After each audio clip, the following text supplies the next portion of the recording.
अस्सलामुअलैकुम नाज़रीन, तुसी देख सकते हो साढ़े घर बेरी लगी हुई। वालिद साहब बेरी दियां शाखां ला रहे आ ताकि साडी बकरियां दे थल्ले खुरली पई आ, बकरियां दे उत्ते शबनम वगैरह धुंद ना पवे, जगह गिल्ली हुंदी।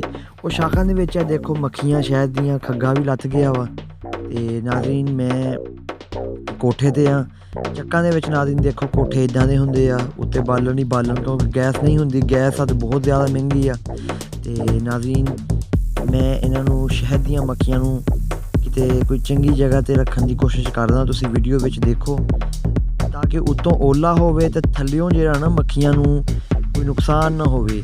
ਤੇ ਨਾਜ਼ਰੀਨ ਤੁਸੀਂ ਦੇਖ ਸਕਦੇ ਹੋ ਕਿ ਇਹਨਾਂ ਨੂੰ ਮੈਂ ਮੱਖੀਆਂ ਨੂੰ ਹੁਣ ਖੱਗੇ ਨੂੰ ਚੱਕਦਾ ਵਾਂ, ਚੱਕ ਕੇ ਇਹ ਜਿਹੜੀ ਮੈਂ ਜਗ੍ਹਾ ਦਿਖਾ ਰਿਹਾ ਇੱਥੇ ਰੱਖਦਾ, ਤਾਂ ਕਿ ਉੱਪਰ ਅਗਰ ਉੱਤੋਂ ਬਾਰਿਸ਼ ਵੀ ਆਵੇ ਤਾਂ ਕੋਈ ਇਹਨੂੰ ਮੱਖੀਆਂ ਨੂੰ ਨੁਕਸਾਨ ਨਾ ਹੋਵੇ। ਇਹ ਮੇਰੀ ਮੱਖੀਆਂ ਮੇਰੇ ਉੱਤੇ ਹੱਥ ਚੜ੍ਹਦੀਆਂ ਵਾ ਥੱਲਿਓਂ।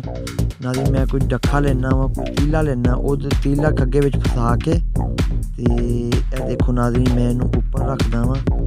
ਨਾਜ਼ਰੀਨ ਇਹ ਖਿਦਮਤ ਖਲਕ ਆ, ਜਿੱਥੇ ਵੀ ਤੁਹਾਨੂੰ ਮੌਕਾ ਮਿਲੇ ਜ਼ਰੂਰ ਕਰੋ। ਵੀਡੀਓ ਬਣਾਉਣ ਦਾ ਮਕਸਦ ਰਿਆਕਾਰੀ ਨਹੀਂ, ਮੈਂ ਕੋਈ ਬਹੁਤ ਵੱਡਾ ਮਾਰਕਾ ਨਹੀਂ ਮਾਰ ਰਿਹਾ। ਨਾਜ਼ਰੀਨ ਵੀਡੀਓ ਬਣਾਉਣ ਦਾ ਮਕਸਦ ਇਹ ਹੈ ਕਿ ਖਿਦਮਤ ਖਲਕ ਦਾ ਜਜ਼ਬਾ ਸਾਰਿਆਂ ਦੇ ਅੰਦਰ ਪੈਦਾ ਹੋਵੇ। ਜਿਹੜੇ ਵੀਡੀਓ ਵੇਖਦੇ ਨੇ, ਛੋਟੀਆਂ ਛੋਟੀਆਂ ਨੇਕੀਆਂ ਹੀ ਹੋ ਸਕਦਾ ਕਿਆਮਤ ਦੇ ਦਿਨ ਸਾਡੀ ਬਖਸ਼ਿਸ਼ ਦਾ ਜ਼ਰੀਆ, ਸਾਡੀ ਬਖਸ਼ਿਸ਼ ਦੀ ਨਜਾਤ ਦਾ ਜ਼ਰੀਆ ਬਣੇ। ਠੀਕ ਹੈ ਜੀ, ਸਾਡੀ ਨਜਾਤ ਦਾ ਜ਼ਰੀਆ ਬਣੇ। ਤੇ ਨਾਜ਼ਰੀਨ ਤੁਸੀਂ ਦੇਖੋ ਮੈਂ ਸੇਫ ਜਗ੍ਹਾ 'ਤੇ ਮੱਖੀਆਂ ਰੱਖ ਦਿੱਤੀਆਂ ਸ਼ਹਿਦ ਦੀਆਂ। ਇਹਨਾਂ ਨੂੰ ਮਾਰਨਾ ਬਹੁਤ ਵੱਡਾ ਗੁਨਾਹ ਵਾ ਅਤੇ ਇਹਨਾਂ ਨੂੰ ਬਚਾਉਣਾ ਵੀ ਦੇਖੋ ਕਿੰਨਾ ਸਵਾਬ ਹੋਏਗਾ। ਅਤੇ ਨਾਜ਼ਰੀਨ ਇੱਦਾਂ ਦੀ ਖਿਦਮਤ ਖਲਕ ਤੁਸੀਂ ਜ਼ਰੂਰ ਕਰਿਆ ਕਰੋ। ਅਤੇ ਇਹ ਦੇਖੋ ਮੈਂ ਸੇਫ ਜਗ੍ਹਾ 'ਤੇ ਰੱਖ ਦਿੱਤੀਆਂ ਵਾ।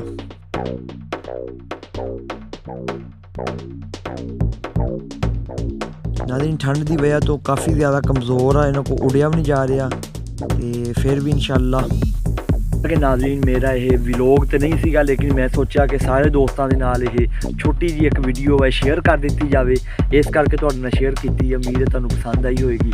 अगर तुहाडे नाल भी किते इदां दा वाक़या हुंदा, तुसीं ज़रूर खिदमत खलक दे नाल खिदमत खलक ज़रूर करनी आ। ये भी खिदमत खलक च ही आंदा वा। ते नाज़रीन अल्लाह तुहानूं खुश रखे। मिलदे आ नैक्सट वीडियो च। अल्लाह हाफिज़।